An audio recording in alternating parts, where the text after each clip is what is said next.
warmth and gaiety of a successful party, the pleasure of friends amongst friends, the anticipation of new and interesting people to meet. These are the elements of an enjoyable evening. These are often the memorable occasions in life. This is a story that started at a party, gay, joyous, festive.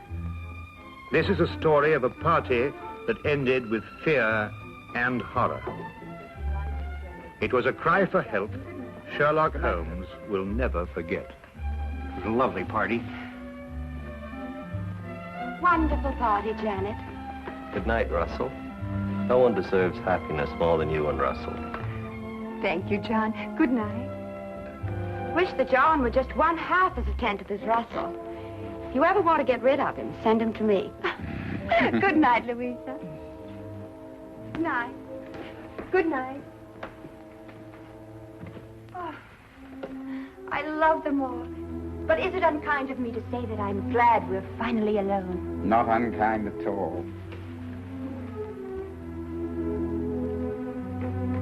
Just leave everything till tomorrow, Susan. Thank you, madame. Good night. Good night, madame.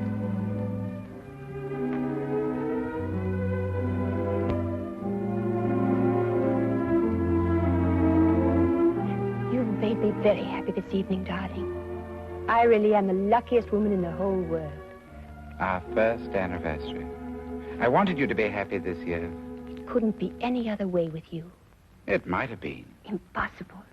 There may be a deep and dark side to my nature. Of course there is, darling. All interesting men have dark sides to their natures. Possibly even black. Almost certainly black. I'm a murderer. Of course you are. More than once. Innumerable times, I'm sure. 7 times. And are you going to murder 7 times again? Once again. Anyone I know? You? Oh, wonderful. And will you give me warning? I'm giving you warning. Will you kill me with kindness? No. Like this. Russell! Russell! Russell, you're hurting me. Russell. Russell. Whatever came over you? I told you, my darling. Tomorrow, at exactly 9 o'clock, I will strangle you as I have strangled 7 before.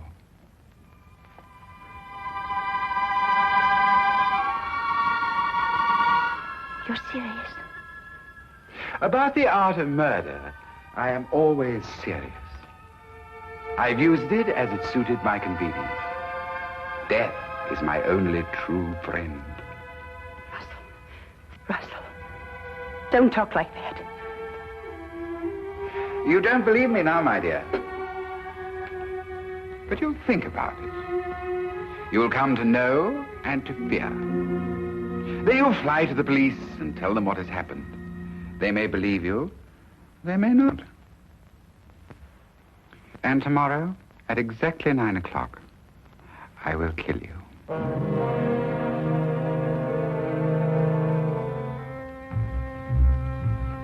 Good night, madam.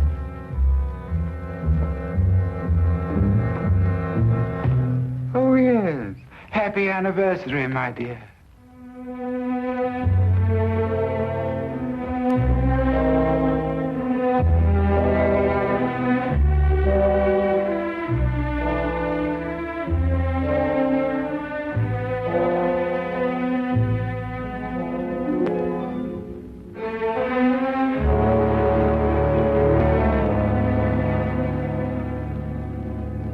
Suppose you tell us the whole story as it happened. It might be easier that way. Of course. I'm Mrs. Russell Partridge. Your husband's the art collector? That's right. Oh, he's a wonderful man, your husband. I first had the pleasure of meeting him when we were guarding the French collection that came over. He's a wonderful man. Everyone says so. Yes. Now, Tell me what's troubling you, Mrs. Partridge. You can rest assured that for your own sake as well as your husband's, Scotland Yard will do everything it possibly can.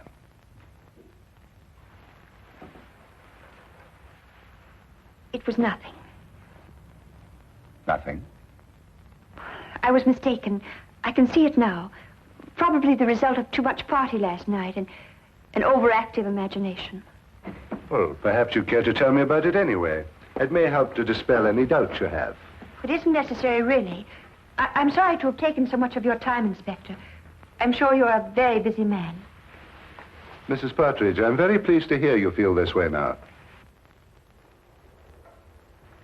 What do you mean? Your husband told me of the incident last night. He was afraid you wouldn't be able to overcome the delusion. My husband told you? Yes, he was here this morning. What did he tell you? Only that you were suddenly overcome by the idea that he intended to harm you. You're over that now, I see. My husband told you that? May I say, Mrs. Partridge, that in my experience here at Scotland Yard, I've met many people who thought for a short time that they were being persecuted. But it passes. And your husband will help you, I'm sure. I'm sure. Thank you, Inspector.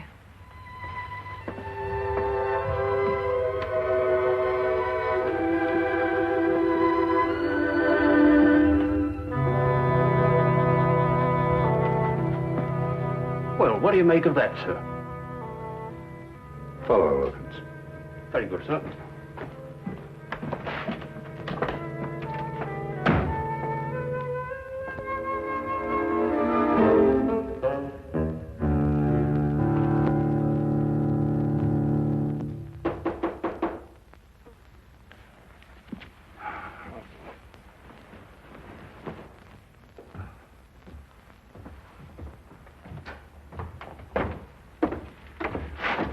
Yes? Oh, Is this the flat of Mr. Sherlock Holmes? yes, Mr. Holmes has just gone downstairs to the tobacconist. Won't you please come in? Thank you. Oh, please excuse me. Would you like to sit over here?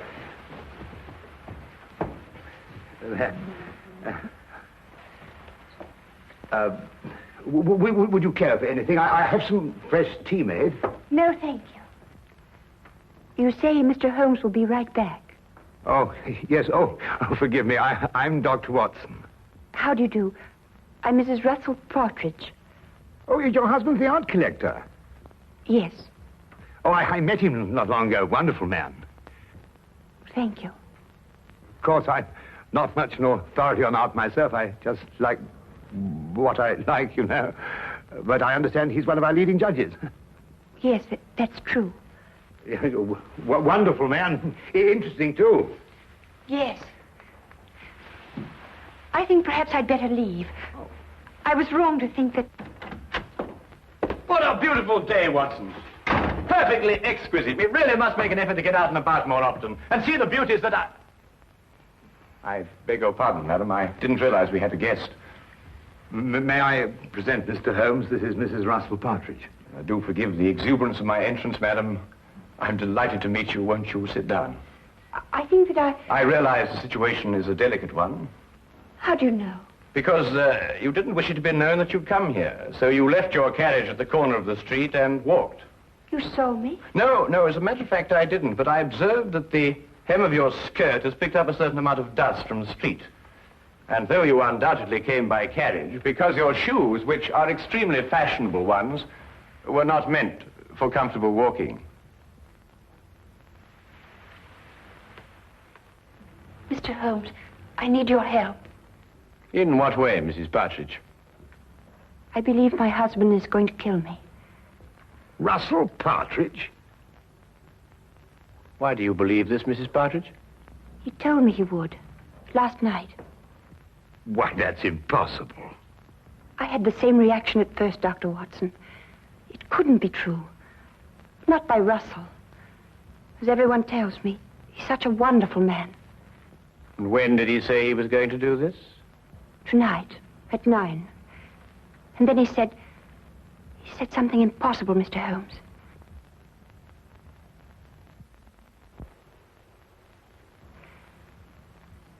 He said, I would be the 8th.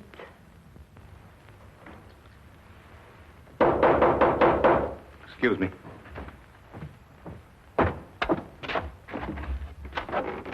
Hello, Inspector. What do I do for you?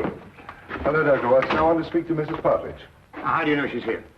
I had her followed from Scotland Yard. Oh, I see. I'm sorry to have to do this, Mrs. Partridge, but I was afraid you might still think you were in danger. I see now that you do. I'm sorry. But Lestrade, Mrs. Partridge has just told us that her husband is going to kill her tonight at 9 o'clock.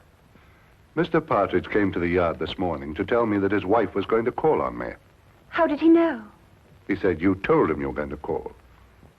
That's not true. I decided to do it this morning. It was 10 o'clock, I remember. Mrs. Partridge, at 10 o'clock, your husband was still sitting in my office. Mr. Holmes, I don't understand. I don't understand how Russell knew I would go to see Inspector Lestrade. I swear I never told him. Everything I told you is true, exactly as it happened. Do you believe that?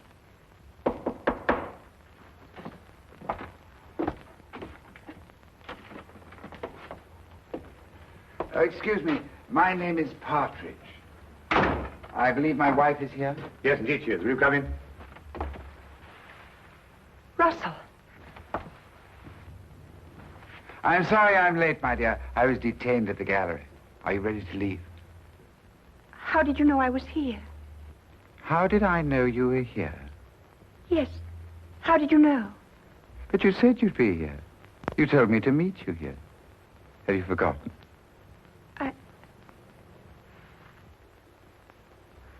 I must have forgotten. Excuse me. Forgive me for interrupting you, gentlemen, and thank you for any consideration you may have shown my wife. Good day. Good day.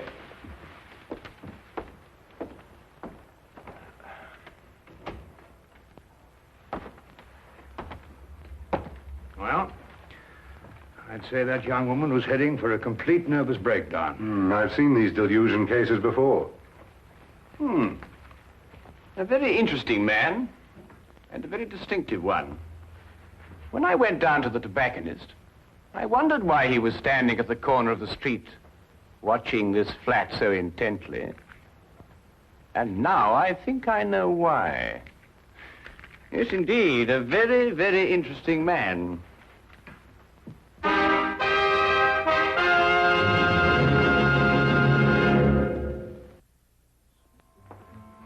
Well, Lestrade, there were two incidents in the romantic life of Russell Partridge.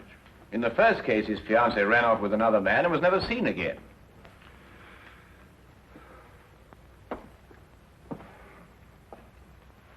She ran off with an American, didn't she? Was this confirmed or assumed, Lestrade? Well, I don't know. And in the other case, he was left at the altar, I believe the expression is. Yes, that's right. Was that girl ever heard of again? She ran off with a South American, I believe. But really, Holmes, it just isn't logical. If Russell Partridge really intends to kill his wife, he's not going to tell her about it first. That'd be putting a rope round his neck. Would it be? Do either of you really believe that? It isn't logical, Holmes. It isn't usual, Lestrade. But this man is just amusing himself. He's an insane fanatic. And unless you get a warrant out for his arrest, I, for one, won't be responsible. Now, look here, Holmes. I can't ask for a search warrant every time a man's left at the altar. What would you be looking for anyway? The evidence of the 7 other murders he told his wife he'd committed. Holmes, you must understand that... Well... Or the 8th will be on your hands.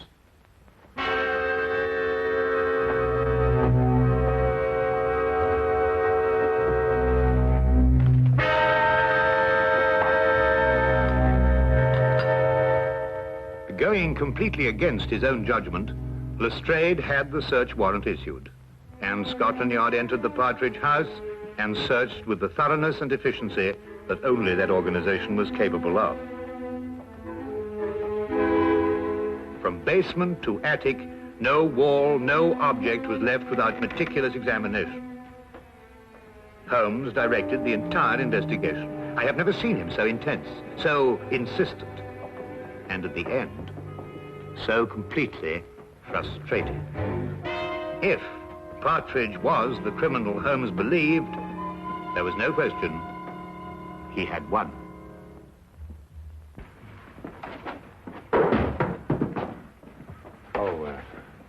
Naturally, Mr. Partridge, the Yard will assume responsibility for putting things back as they were.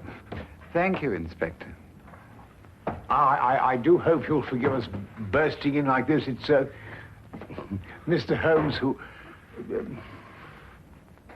I understand Mr. Holmes very well. I suppose I'd feel the same way, under the circumstances.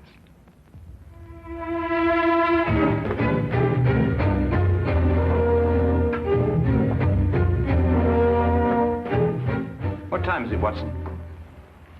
A few minutes after 7, 5 minutes since you last asked me. It's there, Watson. It's there. I'll swear it's there. What's there? The evidence that Mrs. Partridge isn't lying, that her husband is a murderer. It's in that house somewhere. I'll swear it.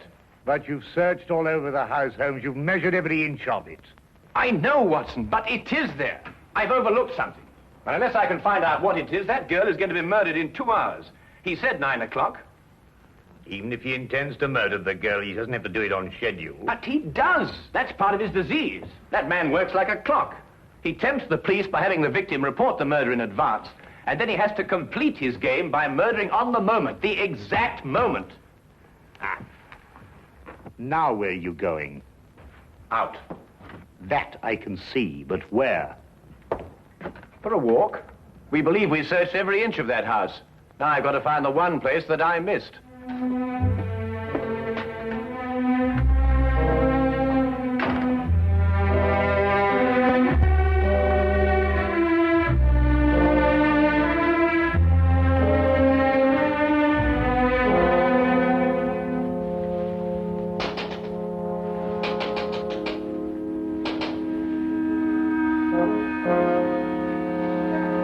Mr. Holmes. Good evening, Mrs. Partridge. I realize the entrance is somewhat unconventional, but then so are the circumstances. I believe I made the climb unseen. What are you doing here? I want to prevent you from doing this. I can't stay here. You must. If I stay here, kill me. Mrs. Partridge, I know your life is in danger, but if you leave here, I can't guarantee your safety. If you stay and help me, we may yet have a chance. A chance? Yes. It's my theory that your husband will try to... Janet!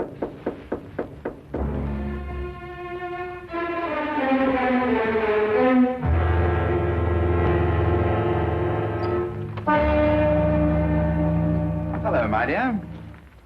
You were so quiet up here, I thought perhaps something was wrong. Are you planning a trip? No. Going out, perhaps? I was. But then I changed my mind. Why did you change your mind? Because I think you're lying. You're insane, Russell. But I don't believe you're dangerous. I shall stay here tonight and leave in the morning. I'm glad you feel like that, Janet. It shows you have great strength of character. Where did you kill your other 7 victims? Here, in this house. How did you dispose of their bodies? The bodies are still here. But the police searched the house. I know. I watched them. Very efficient. Especially with Mr. Holmes to guide them. A very clever man, Mr. Holmes. It was a tremendous temptation not to tell him where to look. It's 9:15. You have 15 minutes. Why don't you run away?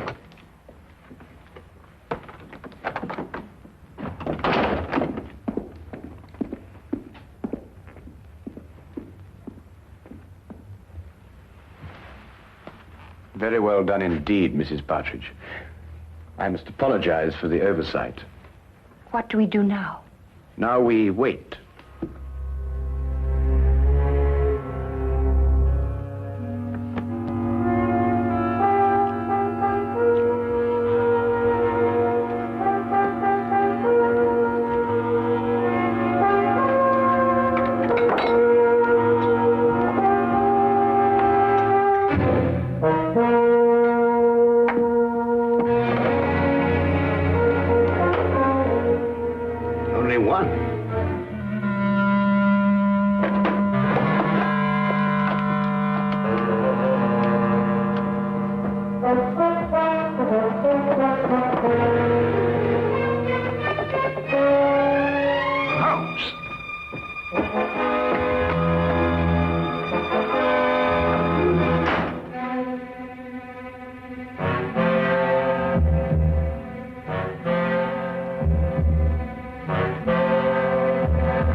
remember it. What is it, Mr. Holmes? One place I forgot to look. I'm going to step outside now, and I want you to count up to 10, go to the head of the stairs, and then start slowly down. Will you do that for me? I'll try. Don't worry. I'll be there. 10 seconds, remember?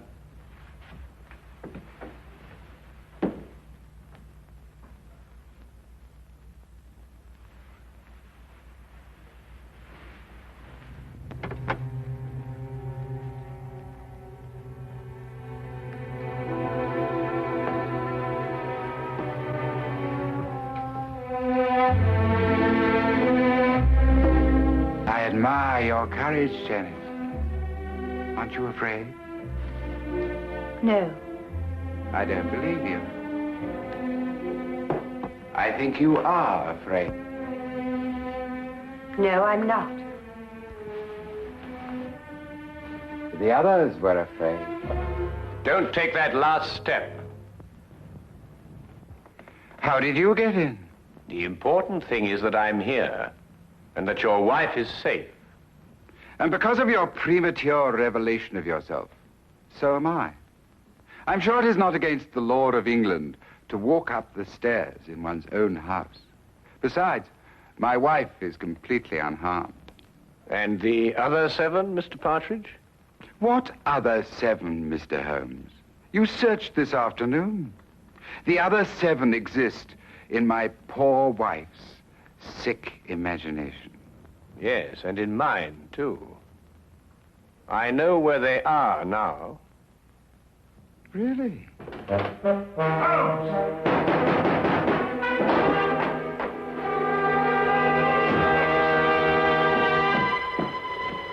What's happened? Get the poker from the fire, Watson.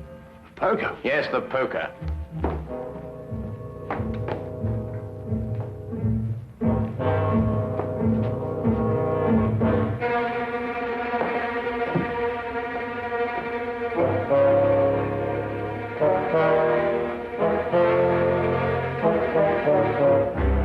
I imagine there is a way of opening your unique coffin, Mr. Partridge. And if not, Dr. Watson here is more than capable of breaking it open.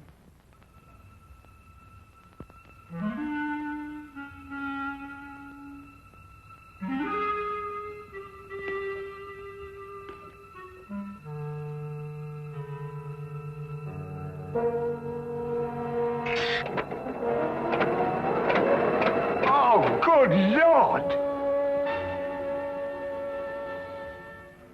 The mortal remains of his 7 victims, Watson.